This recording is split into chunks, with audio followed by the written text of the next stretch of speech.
Всем привет! Мы приехали в Псков. Это аж 740 километров от Москвы.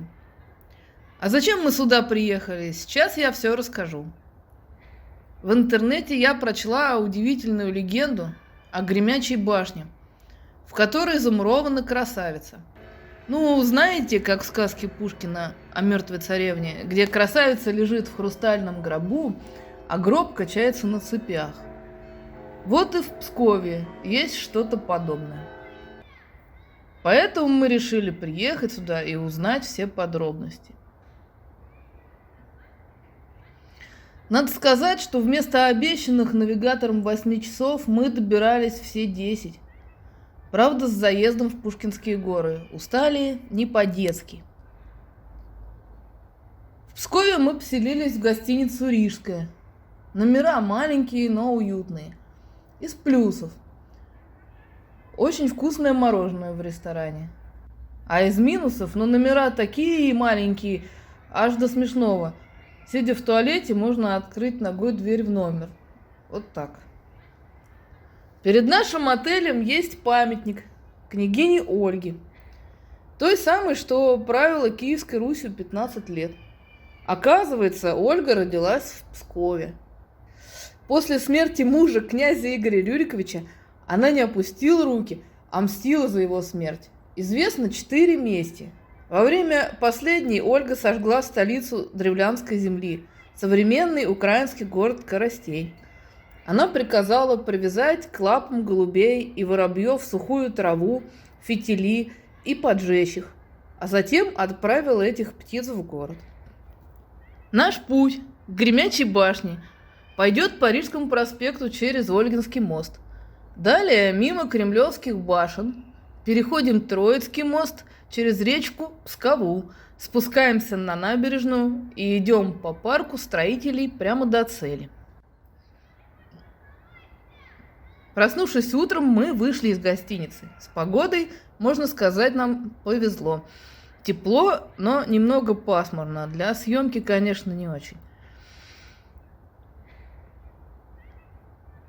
Вот это слева перед мостом необычная звонница Успенской церкви у парома, характерная только для псковских храмов. Для улучшения акустики и облегчения стен псковские зодчие использовали византийскую хитрость в виде голосников. Это небольшие керамические кувшины, которые закладывались в стены так, чтобы отверстия были обращены внутрь помещения. Такими голосниками наполнены все своды храма. А это Ольгинский мост через реку Великая с видом на Псковский Кром или Кремль. Кремль – одна из крупнейших древних крепостей, возрастом более 1000 лет. Главная гордость и достопримечательность Пскова. Этот Кремль выдержал 126 нападений и десятки осад. Он не похож ни на какой другой сохранившийся Кремлей России. О Псковском Кроме нужно говорить много и долго, и он заслуживает отдельного видео. Но сейчас наша цель – Гремячая башня. Оказывается, есть японские туристы. Офигеть. И котов здесь много. Черная, видишь, кошка. А мы туда не идем. Не идем, нам все равно. Недалеко от Кремля нам перебежала дорогу черная кошка. И мы изменили маршрут, решив зайти в ближайшее кафе. Она решила нам здесь дорогу перейти. Иди сюда. Иди сюда. Иди. Вот так, иди сюда. Смотри. Вот, кстати, мороженое. Интересно, вкусное мороженое? Которая оказалась кондитерской. Пирожные даже очень вкусные и недорогие. Здесь 46 храмов таких. Да, Свет? Да.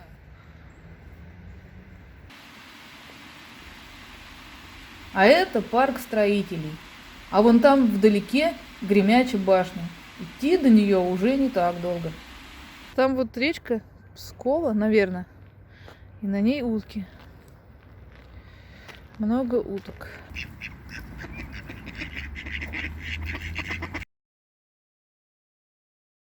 И мы встретили разрушенное здание хлебопекарни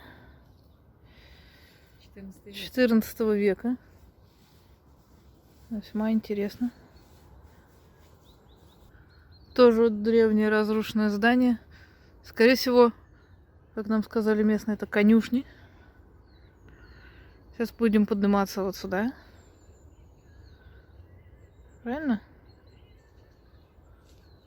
Вот мы вышли.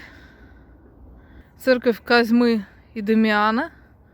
16 век, ну, как я и говорила, это вот времена Ивана Грозного.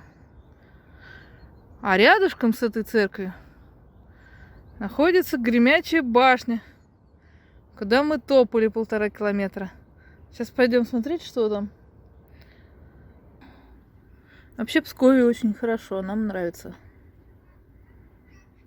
По крайней мере, то, что мы увидели, очень порадовало. Спасибо, Псков. Вот мы и подошли к башне Гремячей. С этой башней связана красивая легенда. В этой башне беспробудным сном спит княжеская дочь.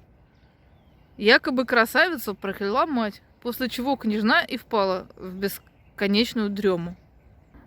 А расколдовать ее может только добрый молодец, вон он, наверное, стоит, который собрался провести с ней 12 дней и ночей в этой башне.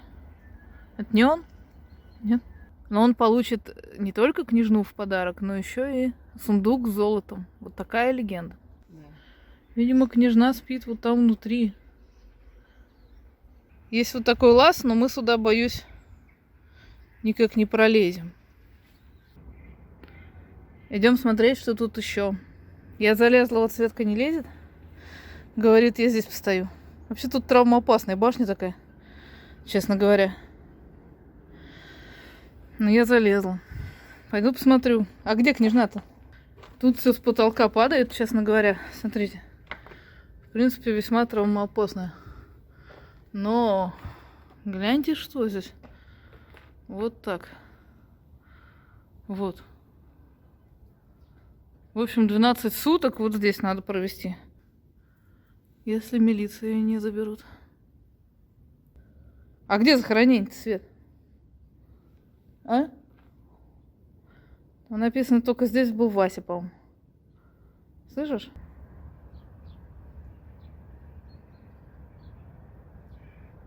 Обследовав башню, осмотрев все внимательно, мы поняли, что никаких видимых захоронений и гробниц княжны в башне, увы, нет.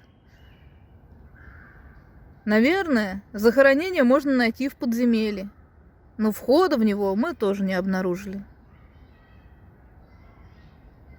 Прочитав информацию, мы узнали, что раньше псковичи умели делать всякие подземные тайники и ходы, чтобы в случае осады быстро спастись или выйти к реке за водой.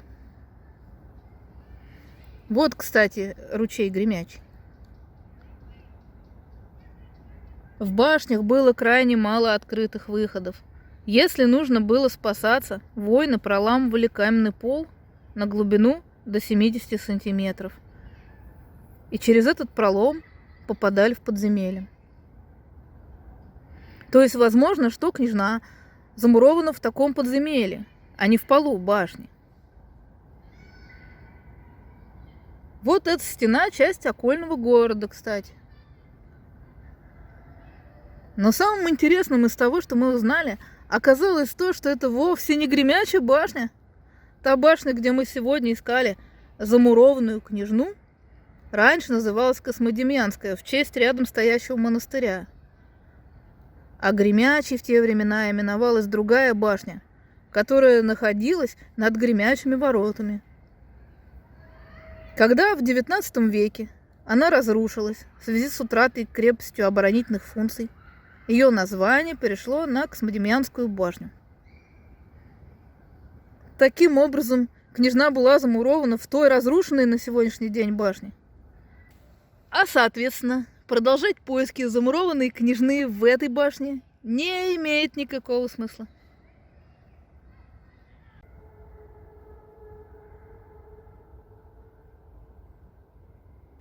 У нас осталось еще полдня, и мы решили осмотреть Псковский Кром внутри. Как настоящие туристы прикупили колокольчик на память и магнитик. А еще попробовали местную рыбку сниток. В Москве такой не купишь. Рыбка мелкая, но вкусная и питательная. Такой себе аналог корюшки, но живущий в озере. Мне сниток понравился. Если будете в Пскове, обязательно попробуйте. Псковский Кремль или Кром расположен на месте впадения реки Псковы в реку Великую. Территория Кремля обнесена каменными крепостными стенами, построенными из известняка. Псковичи хорошо умели строить из этого материала. Это Святые или Рыбнинские ворота.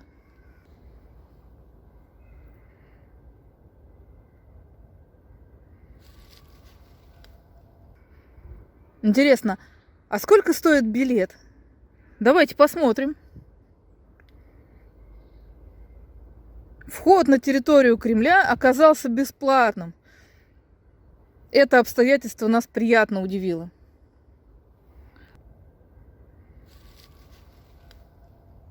Как только мы вошли на территорию, сразу попали в Давмонтов город.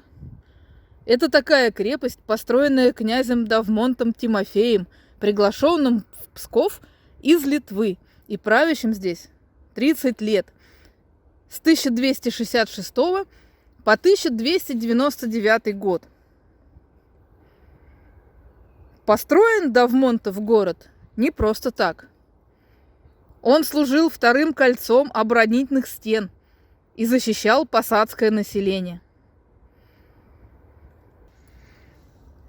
То есть, грубо говоря, это самое население жило за стенами Кремля. Но при оповещении об опасности открывались ворота, и люди заходили внутрь, чтобы спастись и помогать воинам. А еще Давмонт расширил крепостную территорию. В этом городе были поставлены аж 17 храмов и 4 гражданские постройки. Сейчас здесь можно увидеть их фундаменты. У меня лично возник вопрос, а зачем так много храмов на такой очень небольшой территории? По всей видимости, храмы были не только местом для молитв. В интернете мы нашли версию историка Макеева. Он пишет, что храмы были построены для административного управления 17 районами Пскова и псковских земель. А уполномоченные представители из этих храмов собирались перед большим храмом на главной площади и обсуждали насущные вопросы о войне, мире, налогах и призвании князей. Это была настоящая демократия, где каждый район Псковщины мог повлиять на важные события.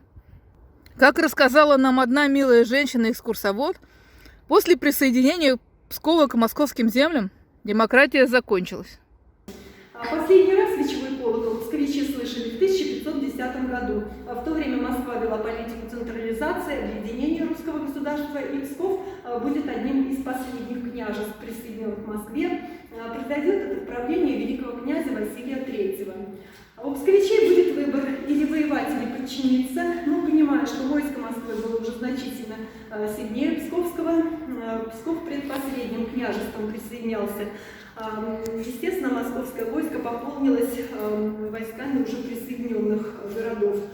Поэтому все это псковичи понимали, хотя первоначально мнения их разделились, однако все-таки приняли мудрое решение признать власть Москвы и таким образом сохранить свои жизни, в отличие от Новгорода, который предыдущим правителем Иваном III был утоплен в крови во время присоединения к Москве за несколько десятилетий до псковских событий. Итак, 13 января 1510 года на последнее собрание прибыл дьяк Третьяк Долматов, доверенное лицо Василия III. Он зачитал псковичам грамоту: «Вече Пскове не быть, колокол вечевой снять». Колокол сняли, погрузили на телегу, отправили в сторону Москвы, но до Москвы он так и не доехал. Где-то по дороге упал и разбился. Где это произошло, летопись нам не сообщает. А через 2 недели примерно в Псков прибыл сам Василий III. Он в Новгороде был поближе к Пскову в ожидании развязки событий. Он отслужил благодарственный молебен в Троицком соборе по поводу мирного взятия Пскова. Таким образом, Псковская Вечевая Республика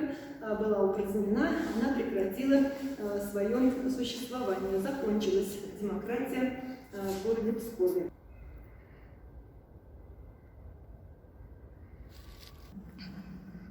На территории Давмонтова города еще стоят приказные палаты, где собирались воеводы и хранилось продовольствие. Посмотрите, на стене висит гигантский меч. Очень впечатляет. Но фотографироваться, если честно, под ним мы побоялись. Эта композиция в честь победы в Ледовом побоище на фото будет напоминать нависший над головой дамоклов меч, нам показалось. Ведь и название созвучны. А вот и точная копия этого меча. Внутри Кремля построек почти нет. В центре стоит памятный крест в честь 1100-летия Пскова. И вот он, главный собор, Троицкий, кафедральный. Во время одного из пожаров он сгорел. Был заменен на каменный, который тоже разрушился. Настоящий собор, уже 4-й, был построен в 17 веке по московским чертежам. В алтаре Троицкого собора хранился меч святого Давмонта Тимофея. Этим мечом благословляли всех псковских князей, а его оригинал сейчас хранится в Третьяковской галерее. По Пскову в общей сложности мы прошли пешком 18 километров. И, честно говоря, совсем сил не осталось. В городе еще можно было посмотреть много чего, но мы не смогли. А значит, есть повод вернуться. Досмотрим то, что не досмотрели, в следующий раз. Друзья, спасибо вам за ваше внимание и до свидания.